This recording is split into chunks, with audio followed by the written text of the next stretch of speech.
Audio Jungle.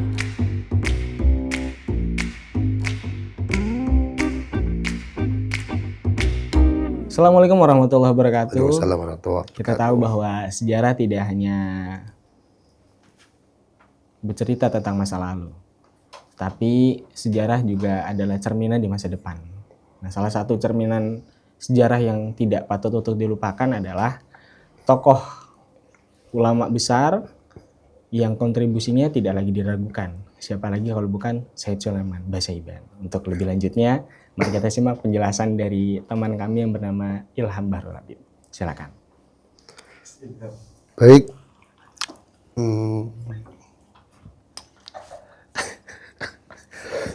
Gak usah grogi gitu. Ya kan kemarin habis viral kan Gus Ilham ya. Silakan. Iya, Ilham di sini bukan Ilham yang viral di YouTube ya. Oh, Mohon gitu. maaf. Jadi Said Sulaiman ini, beliau ini hidup di periode pasca Wali Songo sekitar abad 18. Jejak spiritual dan silsilah beliau menjadi fondasi kokoh bagi lahirnya generasi kiai karismatik di Nusantara. Said Sulaiman ini mempunyai julukan. Said Sulaiman ini mempunyai kalau jurik julukan. itu yang kata orang Kalau Sunda. jurik itu hantu itu ya? Jurik itu ya, The Conjuring, jurik nah itu. Enggak ini julukan. Mempunyai julukan Pangeran Katandur II yang ini beliau mengambil alih julukan ayahnya yakni Said Abdurrahman sebagai Pangeran Katandur I.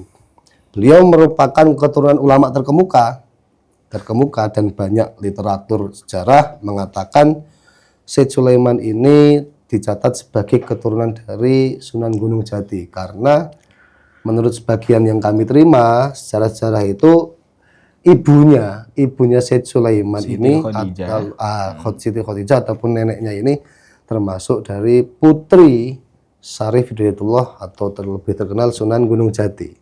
Jadi latar belakang inilah yang mungkin mendorong Said Sulaiman untuk menyebarkan agama Islam seperti halnya leluhurnya, seperti itu. Kalau kami boleh tahu, ya kiranya seenggaknya lah kita ketika berziarah kita tahu siapa beliau, Ya. bagaimana beliau mengenyam pendidikannya. Ya kalau keturunanan ya kita udah tahu lah. Oh ternyata beliau itu salah satu dari keturunannya Sunan Gunung Jati. Salah satu keturunannya Sayyid Abdurrahman tadi ya. Kalau boleh tahu gaya dakwah apa ya yang beliau berikan di Nusantara ya terlebihnya di Jawa ini? Nah, Said Sulaiman ini karena beliau ini ternyata salah satu produk dari pesantren Ampel Denta karena beliau ini belajar ke Surabaya. Oh berarti pernah bareng ya Mas Sunan Pernah Bonang bareng ya? Mungkin satu alma mater. Kalau reuninan jadi satu lah mungkin. Kalau ada reuni tapi soalnya banyak itu yang di situ. tapi kita nggak Betul. menemukan sejarah bahwa beliau tuh pernah reuni ketemu ngeblek bareng, nggak pernah sih. Tapi yang jelas beliau ini belajar di Ampel. Ampel Denta. Belajar di Ampel, akhirnya di situ dari perintah Sunan Giri karena mungkin Sunan Giri kan santri dari Ampel juga kan. Itu akhirnya beliau ini disuruh oleh Sunan Giri untuk membabat tanah Sidogiri yang ini menjadi cikal bakal berdirinya Pondok Sidogiri. Kalau menurut riwayat itu salah satu riwayat itu sekitar tahun 1712 beliau membabat tanah Sidogiri ditemani oleh namanya Aminullah yang mana menjadi teman beliau dalam pembabatan Sidogiri seperti itu. Nah, dakwah beliau ini tidak jauh beda dengan santri-santri Ampel pada umumnya, dengan Sunan Bonang, dengan Sunan Giri, dengan Raden Patah, yang mana beliau ini memadukan antara budaya dan juga syariat. Beliau melakukan alkulturasi budaya, beliau melakukan menghidupkan ruh-ruh Islam dalam keseharian masyarakat juga, sehingga beliau ini karena keramahan beliau sehingga dakwah beliau diterima di masyarakat dan juga beliau ini menjadi salah satu sosok paling penting mungkin bisa dikatakan seperti itu. Karena apa? Karena ternyata Said Sulaiman ini menjadi tokoh penghubung antara masa Wali Songo dan juga kebangkitan ulama modern.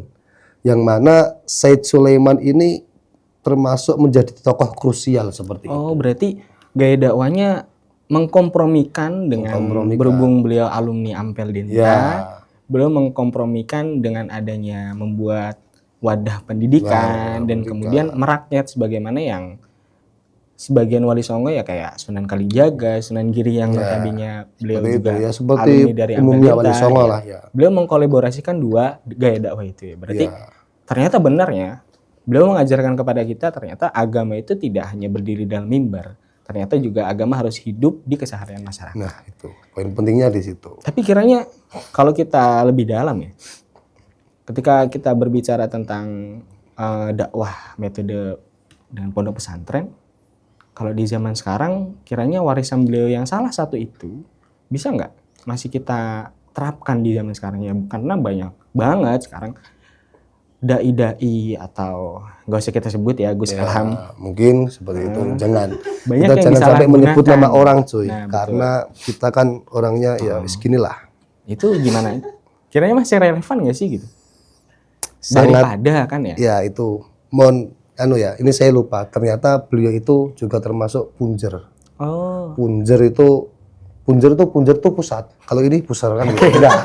Punjer ini punjer. Punjer itu pusat kekerabatan banyak, akhirnya yang banyak melahirkan pondok-pondok pesantren di nasional, di Nusantara seperti itu. Nah, warisan beliau yang terbesar mungkin itu terletak pada silsilah keturunannya.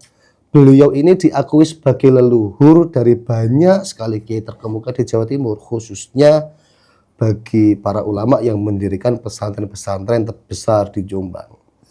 Salah satu mata rantai keturunan dan juga sanad beliau ini yang paling terkenal adalah sosok fenomenal yang akhirnya mendirikan pesantren Tebu Ireng dan juga Jamiah Nahdlatul Ulama, yakni Hadratus Syekh Hasyim Asy'ari dan juga Kiai Bisri Sansuri, pendiri pondok pesantren Den Anyar. Nah, inilah kenapa beliau ini termasuk juga sosok ulama yang menentukan arah sejarah dan peradaban di bangsa Indonesia, seperti itu. Oh, berarti ya nggak heran lah tokoh ya Sayyid Sulaiman B. Saiban itu nggak heran seringkali dalam cerita rakyat itu seringkali diceritakan bahwa beliau adalah tokoh yang sangat krusial. Karena ya alumni dari pondok beliau aja itu kayak Hasyim Asy'ari yang itu salah satu yang lahir ideologi dari Sayyid Sulaiman.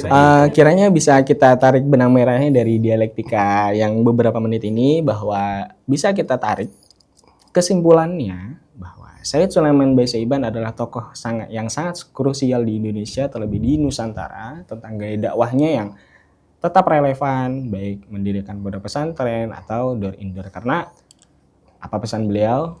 Ternyata agama tidak hanya berdiri di atas kekuasaan, agama tidak hanya hadir di atas mimbar, tapi agama juga harus hadir di keseharian masyarakat. Mungkin kurang lebihnya apabila ada salah kata dan khilaf, mohon dimaafkan. Kurang lebihnya, Assalamualaikum warahmatullahi wabarakatuh. Waalaikumsalam warahmatullahi wabarakatuh.